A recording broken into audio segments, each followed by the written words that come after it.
Welcome to the Perfectly Imperfect Spiritual Podcast. This is our 35th episode, and as always, I have no idea where this conversation will take us, but that's the beauty of it. Today, I'm welcoming a fascinating guest, Graham Joseph Norton, a gifted Taroist, medium, and spiritual transformational coach with deep roots in Celtic mysticism. Graham's journey is extraordinary. He was born into a lineage of Celtic mystics in Dublin and has been connected to spirit from a young age. His work blends tarot, mediumship, and transpersonal therapy, helping people unlock their own psychic gifts and connect with their deepest truth. He has a unique way of guiding others to trust their intuition, embrace heart's wisdom, and step into authenticity.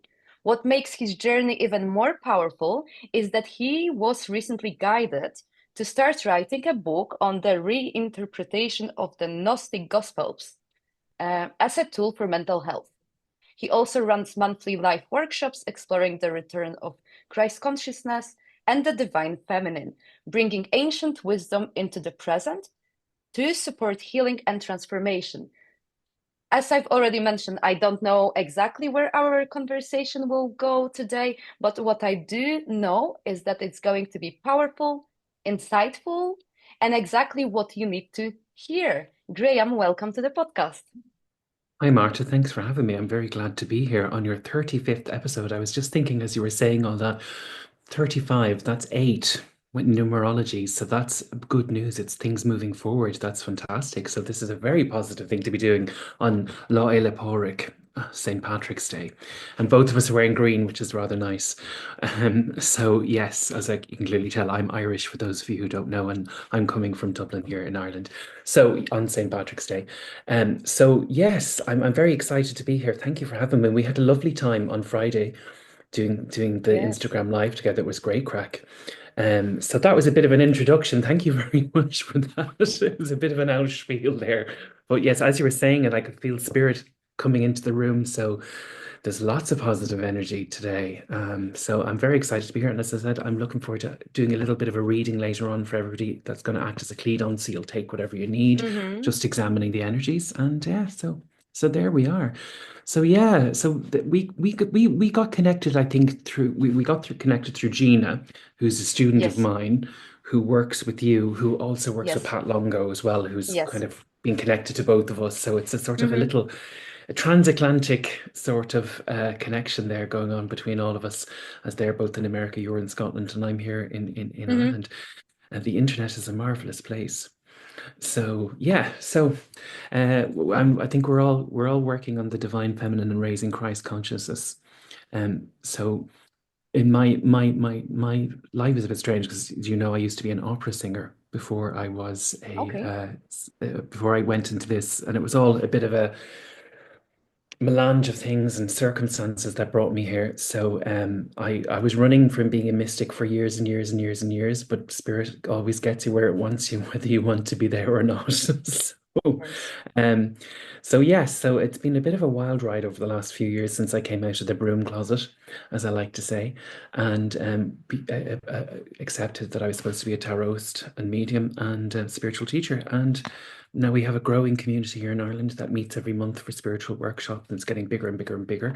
And our very first meeting, as Marta will say, Spirit guided her to bring some cards. And Mm-hmm. I had been to a funeral that morning, and I had gotten a message during the funeral, and then Marta later on re-echoed the message as these things do happen. And she pulled the Emperor, and she told me that my function was to bring the divine feminine back into the world, but to help men fall in love with themselves and find their emotions again and allow themselves to accept the divine Mm-hmm. feminine within. So that's how our conversation first started, and here we are today. So I'm very Mm-hmm. excited to I be here. love it. And it's been exactly, well, this has been exactly on my mind, and Spirit has been nudging me to start actually this conversation with it because yesterday I kept seeing everywhere name Sophia. That includes Oh, the clothing, like catalogs, everything. Sophia, Sophia. And I know we had that conversation because we all operate through our own point of references. So anyone who doesn't know, I was born on the 15th of May, and in Poland we celebrate Names Day. So that's Sophia's Day. And then Spirit made further connection. I chose Magdalene as my confirmation name without really? knowing it. And my first name is Marta. And he actually tied it to the divine feminine because I know I am working with women, helping them to tap into their divine feminine. So, like, there's an overlap here. And definitely, I would like to dive deeper into that conversation because I have a feeling that, and I believe that the divine feminine, divine masculine, those concepts, they've become very marketable and very like popular, but without any depth Substance. added to it. So I was Yes. hoping we could debunk what Christ consciousness means, what Sophia means, because there is that return of, well, Mary Magdalene teachings, and then, as I've mentioned, Christ consciousness. And I think that it is a return to humanity. So not just, we're not talking about like healing one person, but there is that collective awakening. Yes. So do you think you Yes. can mention, as we're going through that shift, about Yes. what really is Christ consciousness, Sophia, divine Well, feminine? so Christ consciousness is a state of being that's inherent to all of us. It's when we accept the inner wisdom, which is the Sophia. I'll explain this a bit better in a minute. But Christ consciousness is a state of being where we recognize the divine inside ourselves and in others. So therefore we can have universal love and peace. That's basically what it is. It's about recognizing the divinity inside you and that spark and connecting back to the source, but also allowing it to foster inside other people so that we can all come together as a collective. The Sophia is is the feminine aspect of the divine. So in the Gnostic Gospels, the creation story is slightly different to ours. It still has Adam and Eve and all of those characters, but what it is the divine, the eternal source of light. Basically, in the beginning was the light, as we know. So decided to know itself better. So it divided itself into what were called aeons. So aeons are emanations of the light, and they're kind of like different things like will, substance, strength, blah, blah, blah, blah, blah. And Sophia was wisdom, right? And she had Thelema, which was will. So that's her divine counterpart, because they were always divided into male and female pairs, right? Like if you think of them like angels, right? So Sophia, the further away from the light you were, the less contact we had. So she wanted to know the divine more. And so she tried to emulate the spark. And she ended up creating this thing called the demiurge, right? Which was basically a false god that created the middle world. So if we think about this in terms of quantum physics, and right, we all know like the work of Carl Bohm, the physicist, and he says what matter is basically a disturbance in the light. Right. So if you think about that, she stood away from the light and she created a mistake, which was a disturbance in the light, which created the universe. Right. So Yaldabaoth was thrown out of the Pleroma, which was the version of heaven, the Gnostic version of heaven, and he thought he was alone. So he created the world and then he created man, but he was cruel and jealous. So Sophia, feeling pity for us, came down and breathed life into us. So, but if you talk about wisdom, as even the feminine aspect of God, in if you look at like the Song of Solomon, he talks to Sophia and says that Sophia was here before man was here, and it was breathed out all over the world. So it is the feminine aspect of the divine. The Gnostics believed it was the heart center, it was our emotional depth. So, be still and know that I am God. So when we connect to the source, it's there, it's the heart center, it's that inner knowing. So that's what the divine feminine means, and it balances out the ego.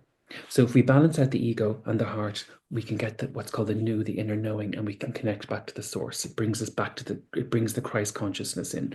In one of the myths surrounding Sophia, because she felt so sorry for us and she wanted to get rid of the darkness in the world, she sent her partner Thelema, who became Will, as Christ consciousness back down to the world so that they could join together and guide people back into the light. So that's kind of what Sophia is. She is the feminine aspect of the divine, the will, the eternal mother. In some other Gnostic teachings, it's believed that she descended down through Eve. She became Eve, and then she became down all the way down to prepare Yeshua, who is sometimes referred to as Christ. um, for his reincarnation into this world to bring forth the divine knowledge and magnosis, so that we become into that state, what's called theosis, where we become one with Mm-hmm. God. Mm-hmm.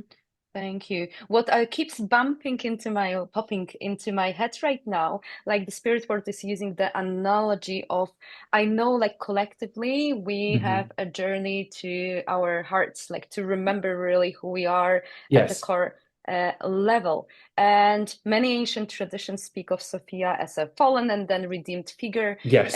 mirroring humanity's almost like journey of forgetting and remembering its divine origins. And it feels at individual levels, we are also having our own individual journeys Well, that's right. I to mean, to remember. to to remember that it's a remembering, so that we become one with the Christ consciousness. So everybody talks. My belief, and this is totally my belief, and people can believe whatever they want. So, Hmm. I'm happy with this. Hmm.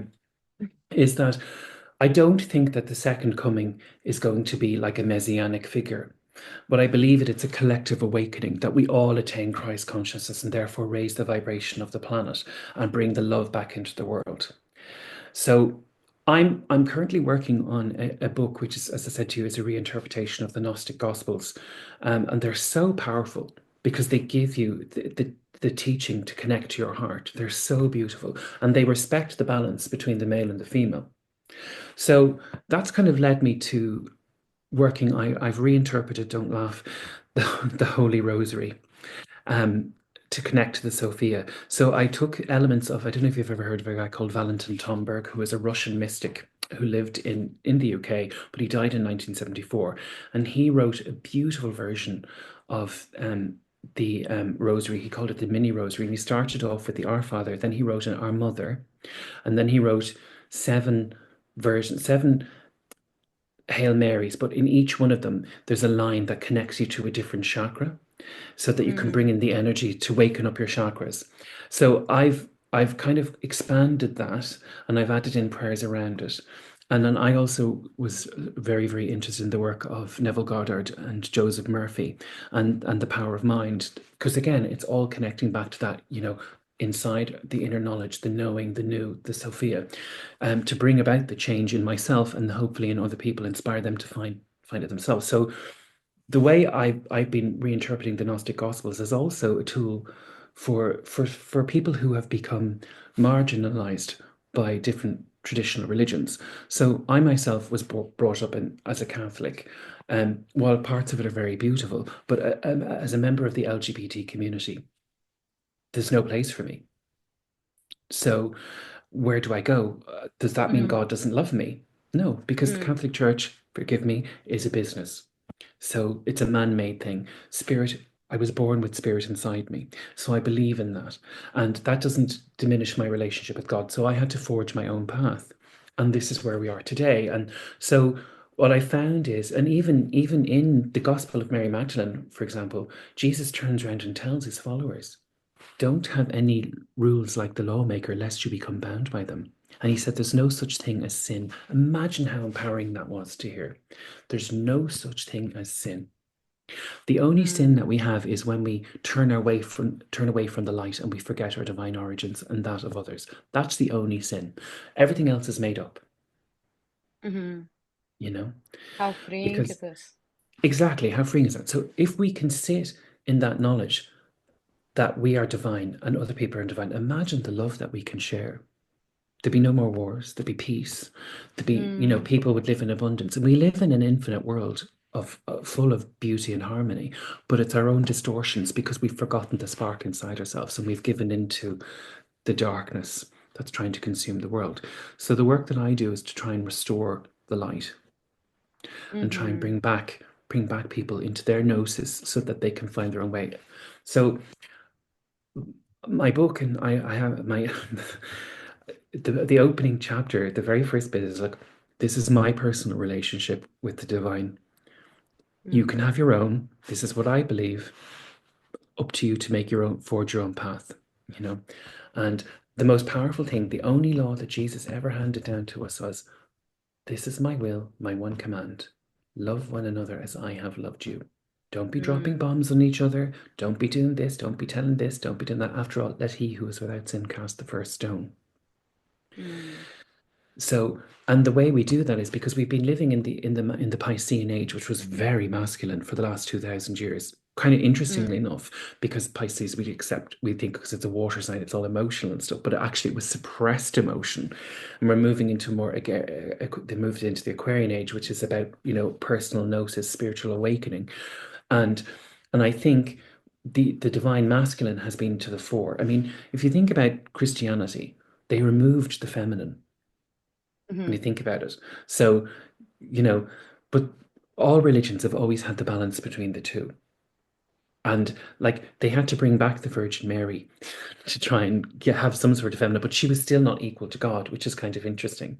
So love came from the Father, Son, and the Holy Ghost. But who is the Holy Ghost but the Sophia, the mm-hmm. Divine Mother? You know, you Yeah. know. After all, when Christ was transfigured by the light, the Holy Spirit came upon him, the same as it did when he, was baptized in the Jordan by John the Baptist, you know. So it was that awakening to the divine feminine inside of himself. So I believe that Christ, Jesus, Yeshua was a very, very powerful spiritual teacher. Not necessarily that he might have been the Son of God in flesh, but I do believe that he achieved Christ consciousness Mm-hmm. and that God spoke through him to all of us in an effort to try and wake us all back up to the light. Mm-hmm. And he Beautiful. even prays to Sophia in the Gnostic Gospels. He talks about her. Um, and he talks about the divine union of souls. It's so empowering, so beautiful, you know, and exactly that. There's no there's no division. There's no everything is just accepted. People are accepted for who they are because one of my other beliefs is that our souls incarnate into this world so that we can learn lessons to bring back to the source. So this life was chosen for you. You learn the lessons and you bring them back to the source. And I do believe in a beautiful God, but I do think that sometimes we turn our back on him or it, because actually in the Gnostic Gospels, the light was neither male nor female, it was Mm-hmm. actually both. Mm-hmm. And that everything is about learning these lessons to bring that knowledge back so it goes back into the collective soul so that it can be learned. And I think that's very empowering as well. Because like what kind of God would want you to live in a world of disease and suffering? But it's us that make it. Mm-hmm. Absolutely. I have so many questions in my mind. I'm like, Marta, focus one at a time.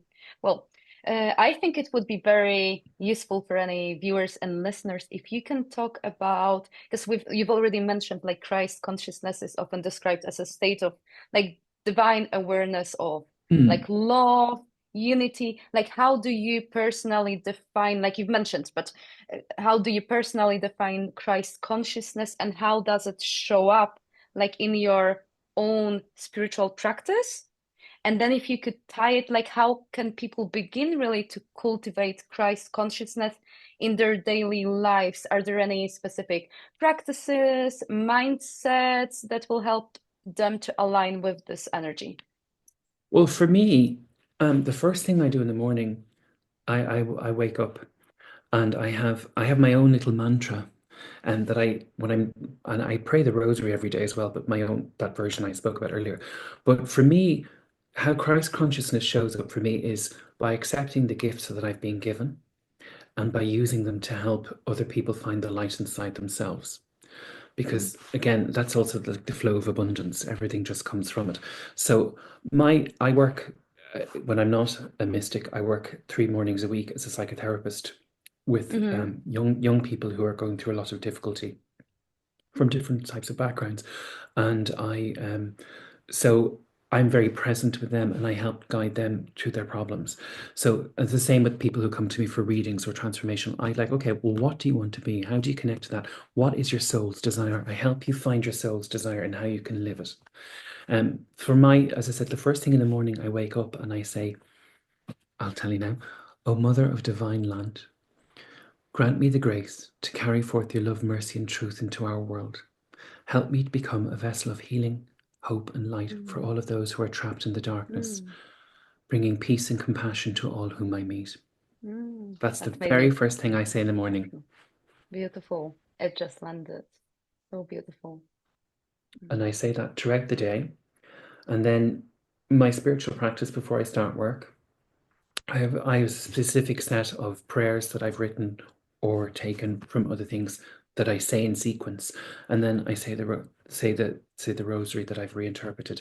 But again, I have my own interpretation of, say, the work of Joseph Murphy, where you envisage the future. So I've written out a beautiful prayer for myself to bring that into fruition. But the one thing I've given to all my own students, if you would like me to read it to you, Of course, um, please do. is this. It's a prayer to Sophia to bring Christ consciousness back into our own world. Mm. So it starts: Divine Sophia, holy wisdom, eternal light of the aeons.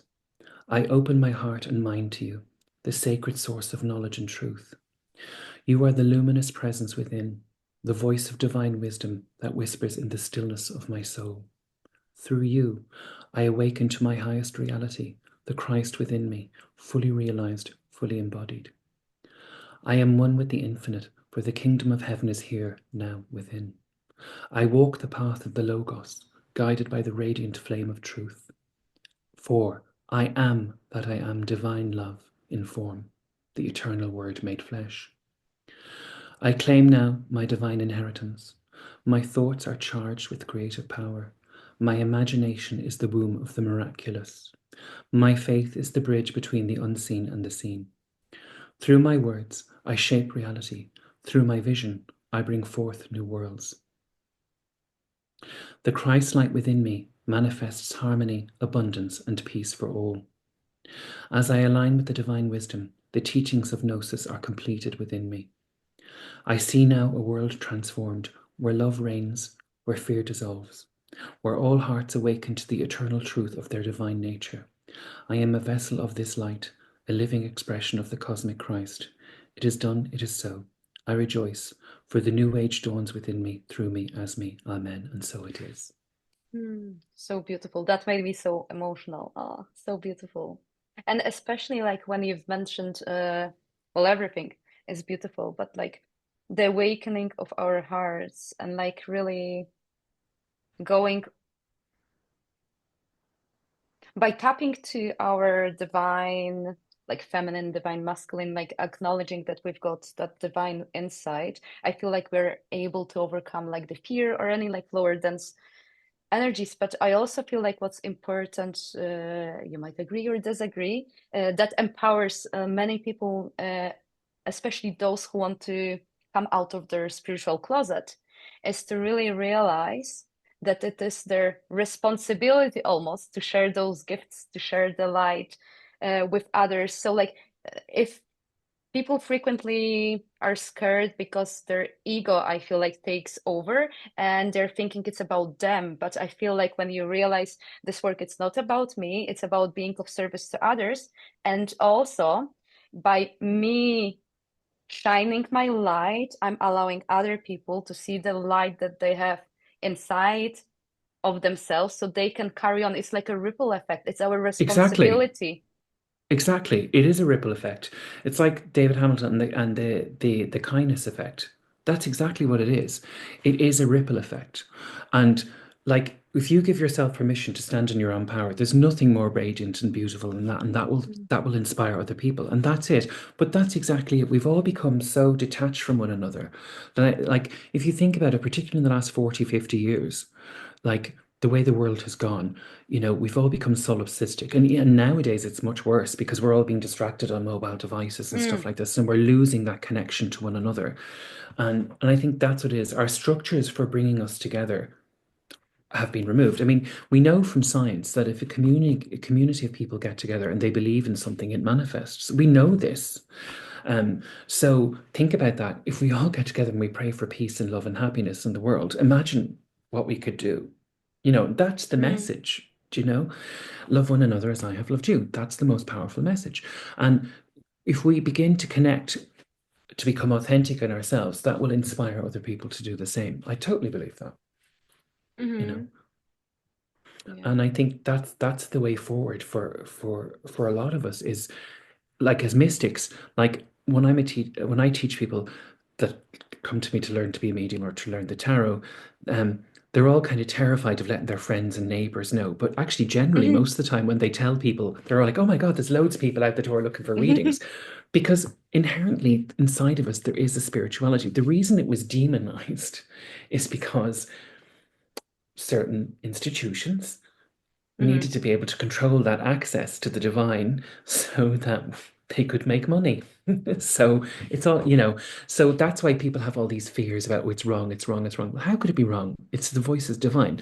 Now, one thing I will say is people do ask me, well, Graham, what if I connect to something bad and dark? Oh yeah. Okay, so the simple question about that is spiritually, what I would say to you is, okay, always surround yourself in the light. You can ask to only see things of the highest good. You work with that in mind. That will always happen.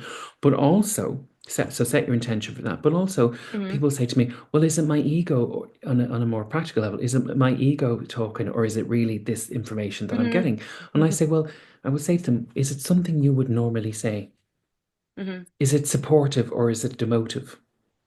If it's something that's supportive."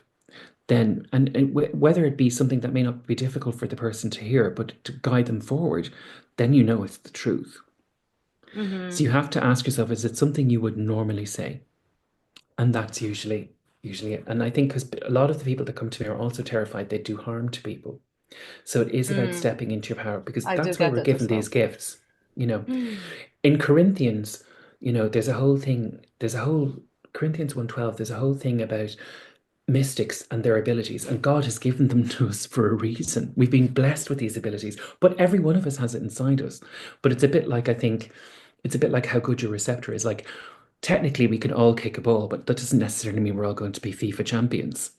Do you know what I mean? So Mm. it's about the genetics, and about how you decide to practice your gift. But every one of us has this ability inside of ourselves to tap into this Mhm. source, Yeah, you know? this is so important. Well, again, various things pop into my mind, and I'm like, let's be focused here. But I think it's so important to mention.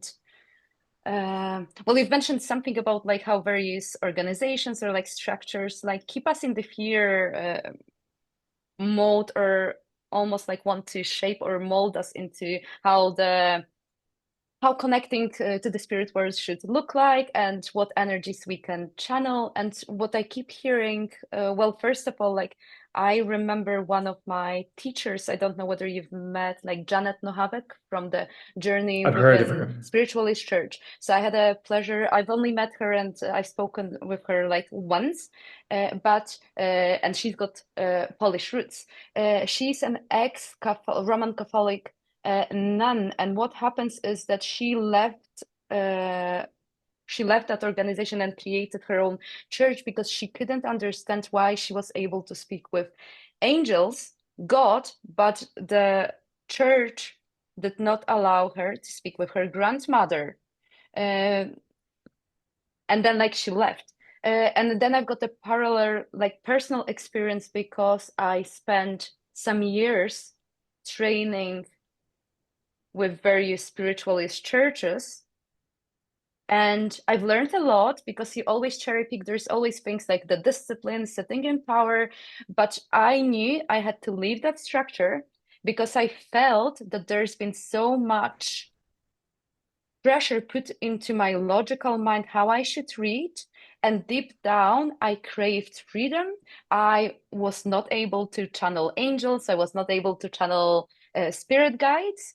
And it didn't just feel right for me to read in a very structured way, based on the experience of communicating with the other world. I've learned that spirit wants to come in their own unique ways. And I think it's so liberating to allow ourselves to organically develop, to allow the spirit world to develop us, and also to let it flow without restricting ourselves, because Exactly. we are then not connected to the spirit world. We are then like almost like it feels like you have to shift your awareness from the logical mind to the spirit world, and that I feel like disturbs the link.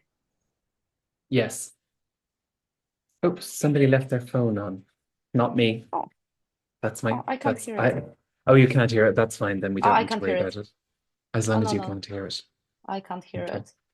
I can Yeah. hear them. So yeah, no, I totally agree. So that's exactly it. It's that logical and mind, and people are trying to create to confuse themselves with their, or sorry, people are becoming very confused with the mixing up of the divine and the practical. So it's not, it's about balance between the two, and that's where you can hear the communication. It's when you become balanced between the two.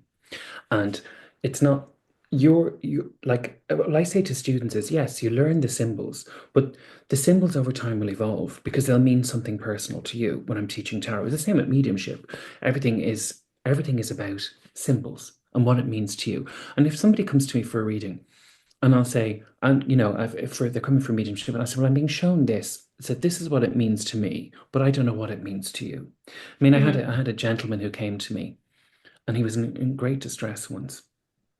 And he, no matter what information I gave him, he wouldn't be happy until I gave him a very specific name that Mm. the spirit, which I had this person's name as well, and how they met and everything, Mm-hmm. but like until I gave him the nickname Mm-hmm. that the spirit had for him, he wouldn't relax. So I said, and I kept saying, I don't know what the hell this means, but I kept being shown an axe, a tree, and a bird flying away. And I said, I don't know what this is. I really don't. I said, all I can see is like the axe going for like, it's like it's chopping it down like a chopper. And he said, that was the nickname. That was the name. So like, how on earth was I supposed to get that? You know what I mean? Like really specific. So you have to trust in the symbols that you're showing, Mm. showing what they mean to you, because at the end of the day, it's getting back to that. It's not about you. It's about the person sitting in front of you. You're only like basically a fancy iPhone. Mm-hmm. When you think about it, that's all you are. So if somebody comes to you for spiritual healing or cleansing, whatever, you're literally just the channel for the energy to work through.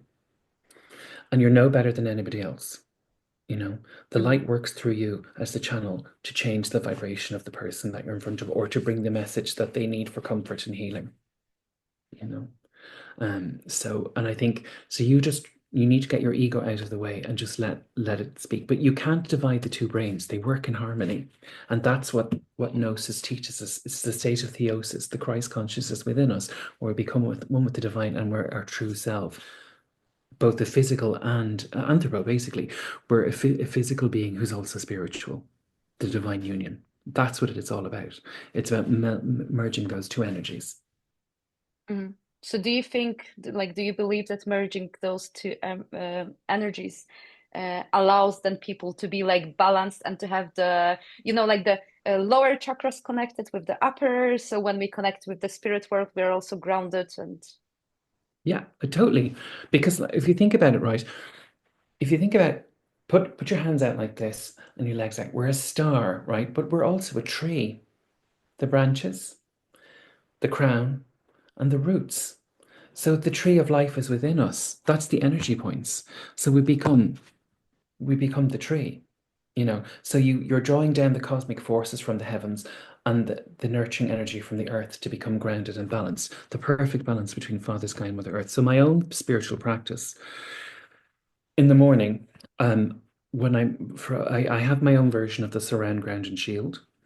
So what I Yes. do is I bring in the light consciousness down through me, and it goes down into the earth. And when it connects to the earth, I imagine a beautiful rose quartz crystal at the heart of the earth, and from that, a red flame rises up and connects to my root chakra, and it comes up my chakras, and it forms a loop, and they mix and create their own beautiful rose gold color that I breathe in, and then I combine it with the fourfold breath of magic and put my shield around me.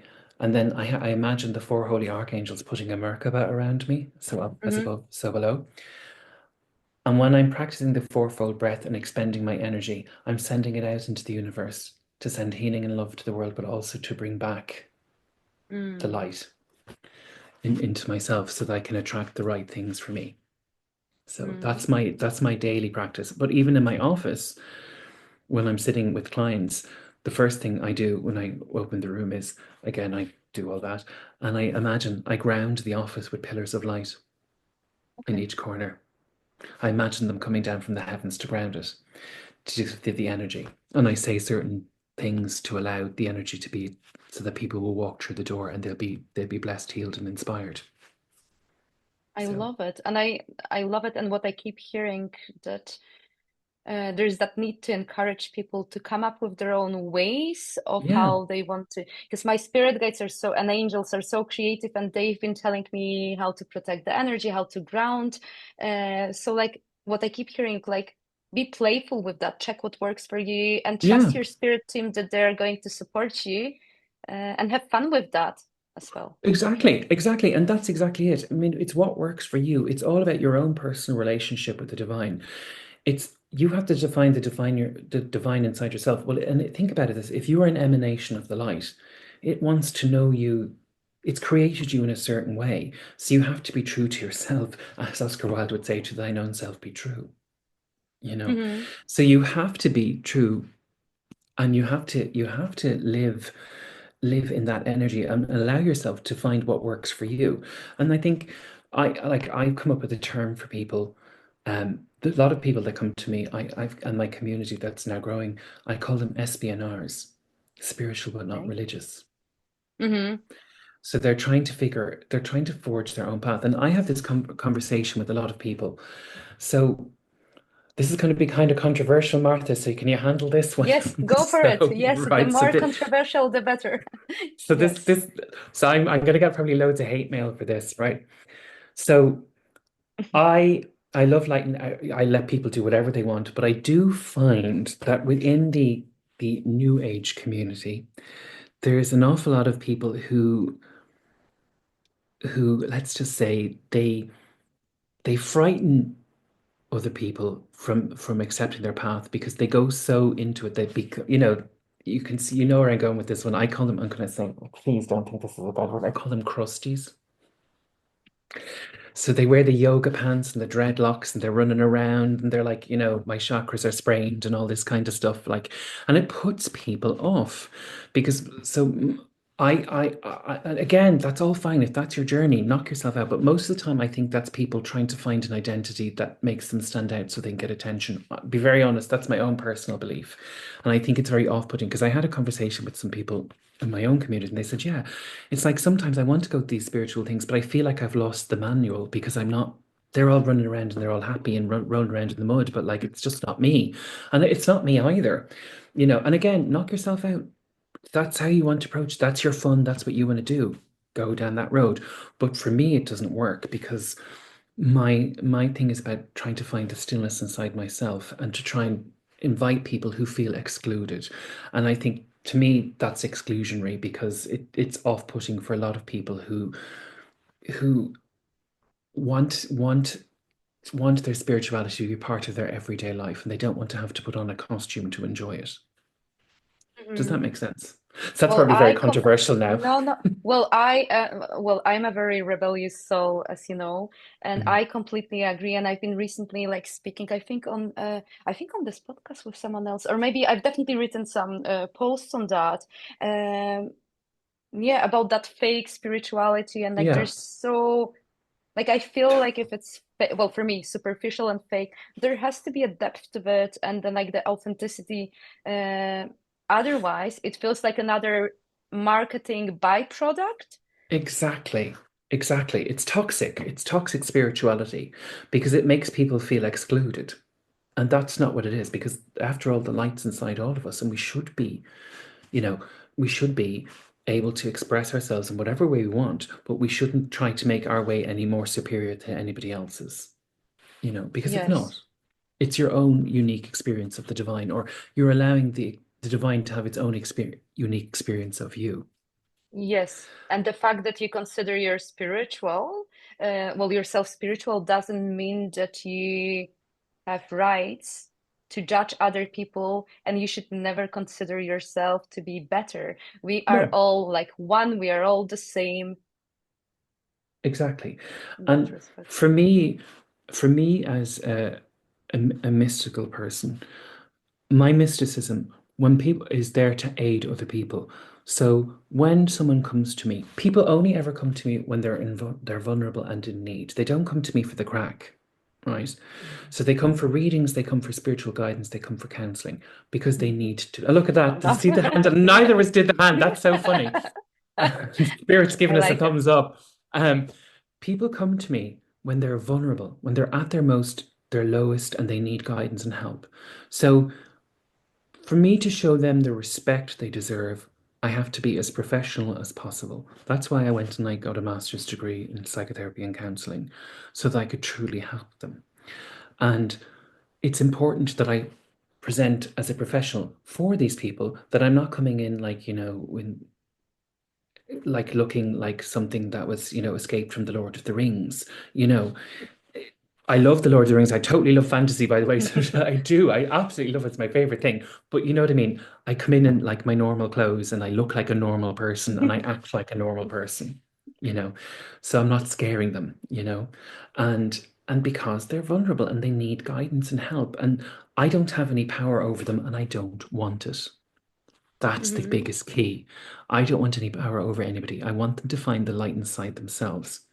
And I do think that a lot of that toxic spirituality is about people having power over other people as well. And I think that's wrong, in my opinion, you know. Mhm. Um, and it's like you're trying to force everybody into your way of being so that you don't become discombobulated.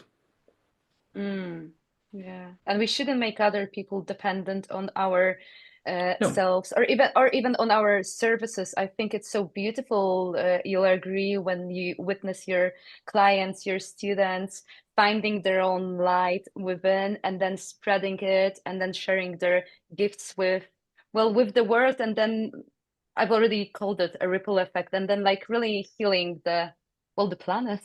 exactly. I mean, if you think about this, like I don't know about you, but if somebody comes to me now for a reading or a sitting, if they come to me for that, they're good for about 6 months. They don't need to come again because they need fate and destiny and choices to work their way in.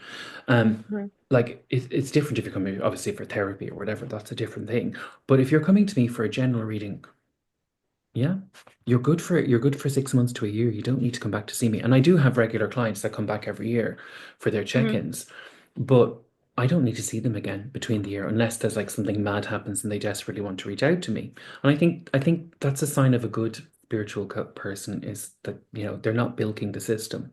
And like that, the reason that myself and my friend Chris started Lessons in Love, which is our monthly gathering, we talk about, we have a different topic. So this month is we're talking about the archetypes of the divine feminine and the divine masculine through Merlin and Morgana. So Chris does all the historical stuff, and I do all the mystical.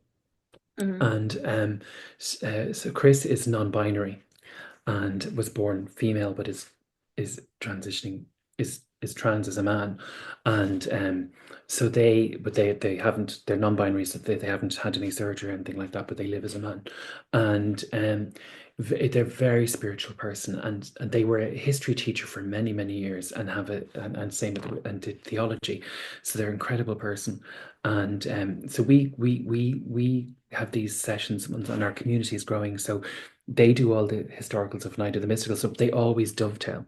So this current month, we're, as I said, we're doing Merlin and Morgana, but we're talking about the end of my talk is about I'm giving a masterclass on how to manifest using Mm. psychology and spirituality. But when I'm talking about Merlin and Morgana, I'm talking about Morgana as an archetype of the divine feminine. She's the dark mother. She's also the dark night of the soul and things like that. And then I'm also Mm. referencing Solomon and Sheba, Yeshua and Mary Magdalene and things like that. So it's a Mm. very interesting conversation. And then I'm doing two past life regressions where you have a gift from each of them and you merge them together, and then and then we do hands-on healing and stuff. It's a really beautiful day. So and we're now into, this is going to be our fourth one, and the community just keeps growing and growing and growing. So it's quite lovely, and it will hopefully continue to grow. And yeah, because again, we're all about, the two of us, raising Christ consciousness and bringing people back into the light who have felt marginalized, and hopefully that, I they love can it. go on and do that. Such an important role. Yeah. It's a very it's very prescient in the times that we live in because we are living in very dark times. I mean, the energy is very crazy at the moment. I mean, if we look at what's going on in the United States, what's going on in Ukraine, if we look at what's going on in Palestine, we're living in a very dangerous times. But I do believe, and I know this is probably very, very controversial again, Marta. I do believe that Yes, this yes, this bring this it. is this is all part of the awakening that we need to go Hmm. through. And I do believe that Yes. these people are agents of chaos because we've been asleep for so long and we've forgotten to recognize the love we have for Yes. one another. And I think they're coming in, they're stirring up this, but the people are beginning to go, what the hell? We can't have this anymore. Hmm. And I do think it's the end of the egotistical divine masculine. And I think the feminine energy, the love is coming back to change Mm. that again. And I think that's I almost like, for God forgive me for saying this, like a necessary evil. Hmm. You know? And what I keep After all, hearing, it's not only think for yourself, but also feel for yourself. Start tapping exactly. into that emotional state. Exactly. It's about becoming aware of that and listening to your because there's so much disinformation in the world at the moment. You have to sit and go, is this true? Is this how I'm Mm. really feeling about it? You know? Hmm. And I think that's all part of the collective awakening. But I do feel there's big change coming, and I think by the end of this year, this astrologically we're supposed to have huge changes next year. I mean, at the moment we're in the middle of, fortunately, a Mercury retrograde and a Venus retrograde. Oh, yes. And the planets are all aligning in a couple of weeks' time again for the Mm. the big lineup. So there's Mm. all sorts of heavy energy in the air, and it's very Hmm. uncertain times. But when I pray in the morning, amazingly enough, I'm not overwhelmed. I just feel a sense of calm because I think I've connected to that source, and all I keep hearing is, "It'll all be fine. It'll all be absolutely fine. The world won't end tomorrow. We'll all be grand." We just need to go through this for a little bit, and then people will change and go, "What the hell? We can't have this anymore." That's Mm. my belief, and I think there's far too many of us waking up and kind of going, "No, we can't have this anymore. I don't want this." We're all trying to teach people to be love and light, so there's too many people are trying to find their spiritual path again, and I think that's the age that we're coming into, the Aquarian age. You know, the age of the divine feminine. Hmm. And since you've started talking about what's happening astrologically, would you be able to pull some cards now I will. and the Yes. reading? Yes, I will. So what I'm going to do is, um, I'll do uh, a what we need to know, grow, and let go of. Okay. Hmm. I always find this first. So it's just a simple three-card reading, but I'll put some extra cards on top of it. So, um, what we'll do is we'll examine the energies for the next. I think because the period is so difficult at the moment, we'll say the next 2 months because that's where most of the change is happening at the moment. I was listening to Steve Judd, he was kind of saying between now and kind of June. So if we kind of say, yeah, in the next couple of months, we'll say up until kind of June towards the end of the year, we'll just see what we need Okay. to go. Yeah. So what I'm going to do is you very kindly shared with me. So I am going to go and just do a second camera now. So you should be able to see my hands and stuff. Yes. Yes, yes. Oops. Ooh, that flew out the lovers. Isn't that interesting? And we've been talking about the divine feminine. So, Hmm. and masculine, the balance. And look at that. What I love about this card. Okay, so we know that the lovers is about sometimes a little knowledge can go a long way. But if we look at this, I want to just this I use the Morgan Greer deck when professionally, but I want you to look at 1, 2, 3, 4, 5, the number of change. Okay. Mm. White lilies, right? The white lily always represents the masculine, okay, in its purest form in service of the divine feminine. Okay. So if you look at Adam and Eve, okay, he's embracing the divine feminine to bring the change that's needed, the growth. Does that make sense? And the yellow, so you've got the yellow and you've got the green, the abundance, the harmony. The yellow is, of Mm. course, our fears. So we let go of our fears to embrace what's going on. And he has brown hair and she has red hair, which is that passion, that fire. Okay. And she has her body facing forward. So this is about him getting rid of his ego to allow her to come into the spotlight. Does that Mm. make sense? And 6, of course, is the number of persistence. But once we persist, what do we find? Peace. So we're going to leave that as a theme over here. Okay. So,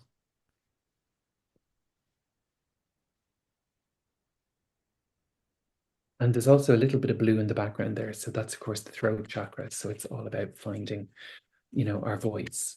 Okay. Sublimating the ego so that we can step into the emotional part of ourselves. And if you look even on the card, our genitals are exposed, the birth, the divine canal, so to give birth to the new world. Okay. So let's have a look. So Marta, I'm going to ask you to tell me when to stop as I'm shuffling. Stop. Okay. So I'm going to divide this. Do you want top, middle, or bottom? Bottom. Bottom. Okay. I'm going to do the same thing again. Tell me when. Now. Okay. Top, middle, bottom. Middle.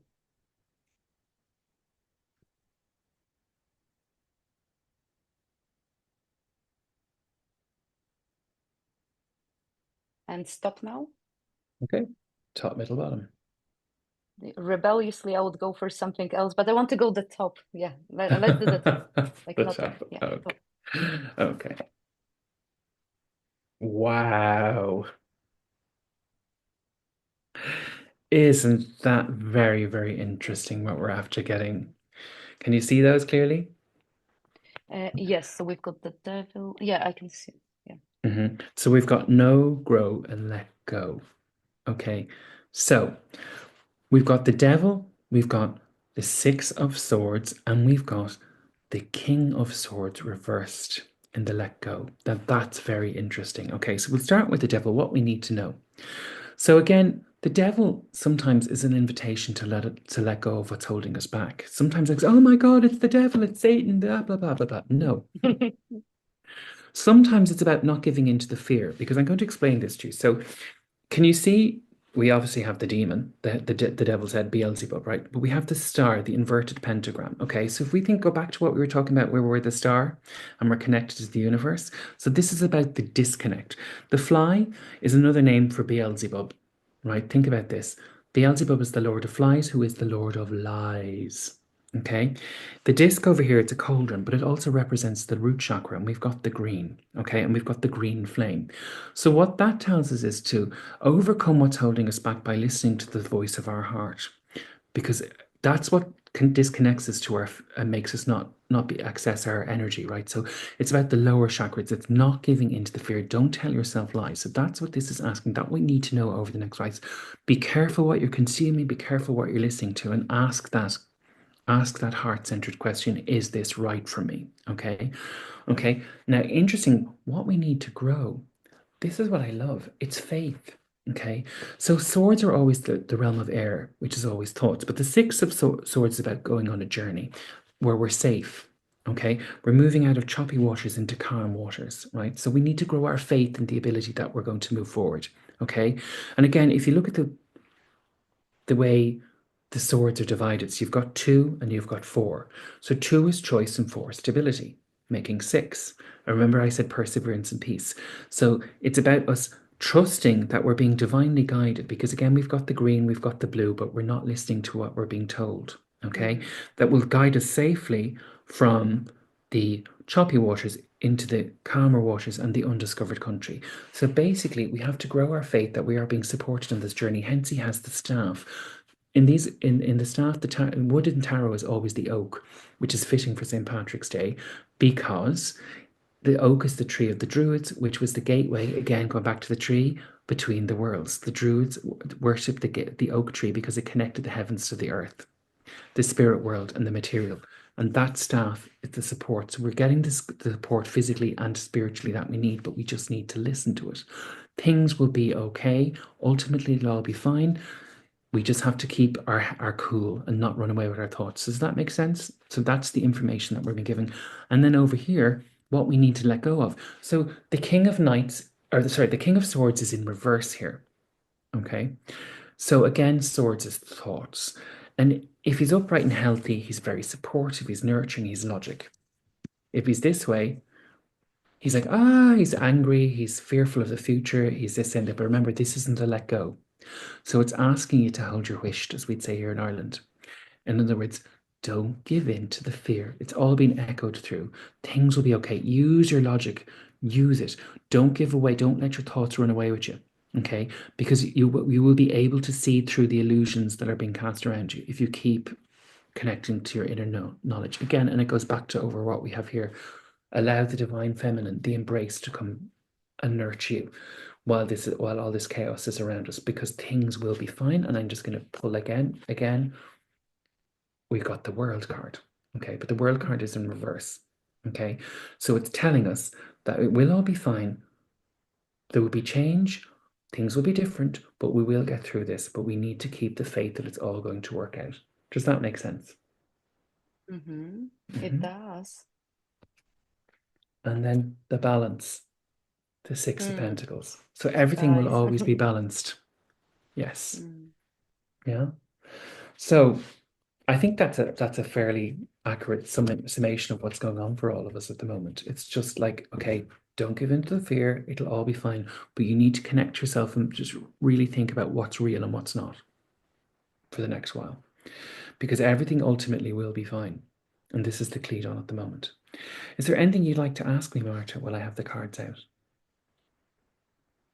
no, I think it's been self-explanatory, and Mhm. that reading is enough, like, for people to get a message. I feel like the message will resonate with everyone, unless Yeah. you're drawn to, because I would normally ask you if there is any final message that you would like to leave the viewers and listeners. So if you would like to use tarot, or yeah, like, you Well, go there with we your go. feeling. Well, Yeah. again, it's exactly what I've just said. It's about there's Yeah. always a different perspective and finding the balance, and it's the give and take. So just stay in that flow. That's exactly the Hanged Man and the Six of Pentacles again. It's about remember, just take a breath before you act. Particularly now as we're in Mercury retrograde. Mm, Don't sign any crazy contracts, as they would say. But that's mm, it. That's the message. Spirit is saying there's always a way forward. Or as Wayne Dyer used to say, there's a spiritual solution for every problem. And how people can find balance now? Like, can you pull a card, or maybe you can read, well, or Well, that share your just own fell out experience? again, isn't it? Isn't it gas? Well, for me, as I said, I'm going to turn off the camera now. Um, for me, as I said, we're back to normal. Yes. For me, I take that time out of my day to just sit and listen to what Spirit has to tell me, and whatever way you want to do it. So whether it's journaling is a very good way to do it. Just ask yourself some questions. Um, Or for me, I like to sit in prayer because that's how I get into the zone and I meditate Mm-hmm. and connect to the source. And as I said, I do my rosary every day and pray for light into the world, and that helps me. But again, I always protect myself. So there are very very easy ways. I mean, I'm gonna if you like, I'll teach you two very simple techniques I would use with clients in my clinic and psychotherapy practice Thank for you. helping them calm their anxiety. Mm-hmm. So very very simple, because after all, the breath is what controls the life force, right? As we all know this, okay? Mm-hmm. So when people are anxious, what happens?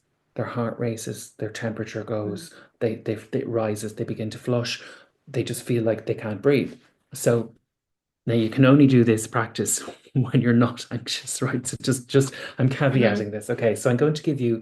A lot of people find it very difficult to to count breaths. So what you would do is you would draw a square, okay, and Mm-hmm. you start at the top, and you breathe in to your nose for 4, you hold it for 4, Mm-hmm. you breathe out for 4, and you have no air for 4, and you do it again. Mm-hmm. Okay, so we'll do that. Okay, so we'll do that together. So we'll try. So in through the Okay. nose, hold, out through the mouth for 4, and no air for 4. So we'll do that for 5 cycles, because you'll see the effect it has on you. So right. So breathe in, 2, 3, 4, and hold, 2, 3, 4, and out, 2, 3, 4, no air, 2, 3, 4, and in, 2, 3, 4, and hold, 2, 3, 4, and out, 2, 3, 4, no air, 2, 3, 4, and in, 2, 3, 4, and hold, 2, 3, 4, and out, 2, 3, 4, no air, 2, 3, 4, and in, 2, 3, 4, and hold, 2, 3, 4, and out, 2, 3, 4, no air, 2, 3, 4, and in, 2, 3, 4, and hold, 2, 3, 4, and out, 2, 3, 4, no air, 2, 3, 4. You see how calming that is? It's very useful. And it's particularly good for kids who have ADHD or ADD, things like that. I find that very useful. And then another one to help you become very present is the 5-4-3-2-1. Have you heard of 5-4-3-2-1? Well, I've practiced on myself because I suffered from anxiety and CPTSD. I went through lots of trauma. So I've practiced on myself various breathing techniques. And then my children have been incorporating them as well. And one of my children, my son, is neurodivergent and he's got ADHD and is autistic. So yes. Good. So that they're very useful practices for them. Thank you. One that I would do with the young people, I'm teaching them mindfulness. Because I teach as part of their school hours, they come and they have classes on mindfulness with me.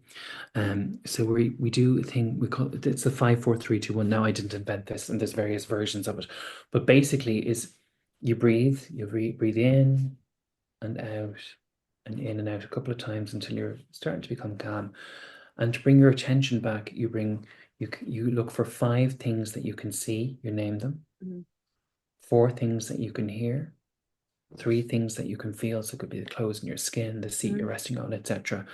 2 things that you can smell, and 1 thing you can taste, or if you're using the stop method, 1 thing, or you take a deep breath. Okay, so they're very useful for calming people down, and for helping bring back their attention to the room. And I think in this day and age, for every adult, it's very useful to do that every 20 minutes, just to become refocused on a task, because there's so much going on in our lives, and we're so disconnected and busy. But it's about bringing ourselves back to being in the moment. So I hope that helps. Absolutely. And I truly believe it should be part of the school curriculum for children. Like, I think there are so many things that are maybe not that relevant, whereas if we were to like replace and like add that, I know we've been seeing some changes, but definitely I feel there's a need of having that more. And what I keep hearing as well, I know like when we are in the flow in the zone of working, like you can also set yourself a reminder like on your phone, and every 20 minutes or well, half an hour, whatever works for you, Yeah, yeah, yeah. to really be in that habit of like doing those breathing exercises, not when you really need it and you're anxious, but to really incorporate them into your daily routine. Exactly, because if they become part of your daily routine, when you are anxious, you'll be able to use them. Because if you're trying to practice it when you're anxious, it's not going to work if you haven't built up the resistance beforehand. So yeah, exactly. It's about practicing this when you're calm, and then building it, incorporating into your daily life going forwards. And it's very useful. I mean, mindfulness, like you can even mindfully wash the dishes, or Hmm. have a shower in the morning, whatever it is. It's about just enjoying the moment that you're in. And I mean, when I was studying, we had this lecture once, and our teacher made us bring in a piece of chocolate. And I did it with the kids in work one day during a shamanic workshop. And I made them sit there with the sweet in their hand for like minutes, going and it felt like minutes because they weren't allowed to eat it, but I made them smell it. I made them, Hmm. and then I made them put it into their mouth, and they weren't allowed to eat it and stuff like this, so they could enjoy the moment.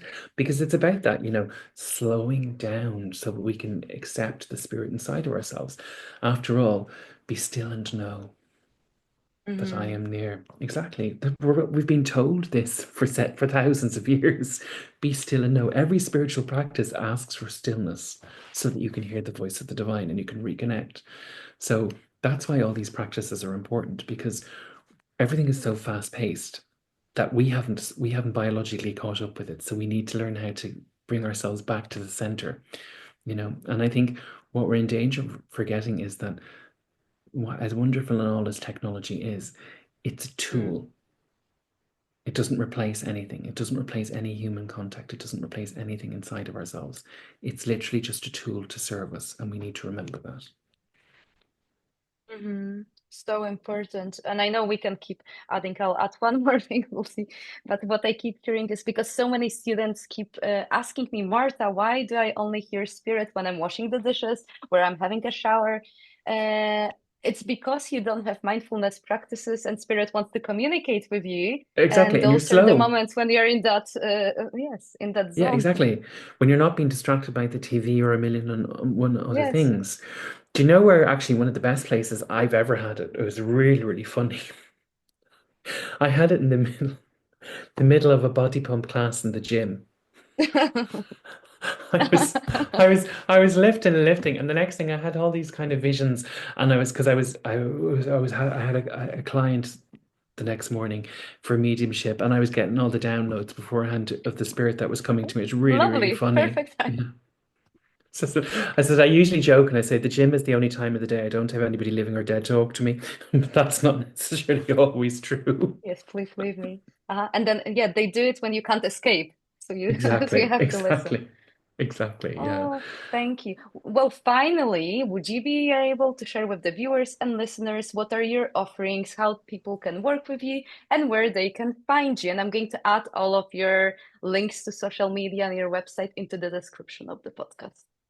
Well, so like Marta, I have my own podcast. We're not far as ahead as Marta is, but it's called Bears, Tea, and Tarot. So it's BEARS TEA is in the drink, and AND Tarot, TAROT. And if you look that up, bearstea and tarot.com, you'll see all the different platforms it's on, including YouTube, Spotify, all those things. So I do a monthly, it's actually now going to twice a month podcast um, with a guy called Richard Jones in the States. And it's great crack. And I do guided meditations for healing, and I do Cleon, and we're bringing in guests and stuff. So hopefully Marta will be on their show one day.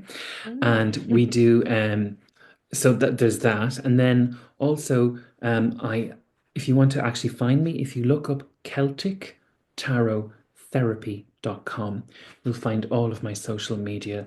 You'll find my website, you'll find my Facebook, and you'll find my Instagram, etc., etc. So that's Celtic Tarot Therapy.com. And I have a secretary, Veronica, who, if you email her, she can book readings and all sorts of things. And all of that's on the website, and my classes and stuff like that. And we're going to be putting up some new classes soon around the Mm. Sophia and accessing Sophia and divine wisdom.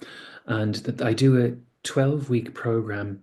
It's a group class on, it teaches you how to be a medium while you're cleansing yourself of all your psychological BS. So Hmm. that's very popular, and so you learn how to tap into your mediumistic abilities while working through different psychological problems that you have. So you're not Hmm. passing them on to clients that you're working with. So it's done like a 12-step program. It's very good and Hmm. very popular with people, and they come out really changed. It's really useful. So it's so we do that, and yeah, so there's all sorts of different things, and you can book me for readings, and you can book me tarot mediumship, or you can book me for spiritual coaching or therapy, all through the website. As I said, if you go onto that and you can email info@celtictarottherapy.com, and Veronica will be more than happy to help you. Hmm. So thank you. Okay. Well, thank you so much, Graham, for coming to the podcast. It's been a pleasure to have that conversation with you. I really enjoyed that. And I Me want to too. It's say been thank great. you. Yeah, and I want to say thank you to all of the viewers and the listeners. I really appreciate that you take the time to listen to those conversations. Yes, and thank you for having me, and exactly thank you for tuning in. And I'm hoping that we're going to do another Instagram live soon because that was great crack. So Yes, we have to do yes. it. Yeah, it's been fun and it should be fun. And then we're able to help other people. Uh, and it's all about it. So definitely, we have to talk. Well, thank you and goodbye, everyone. Bye Bye, bye. everybody. Thank you.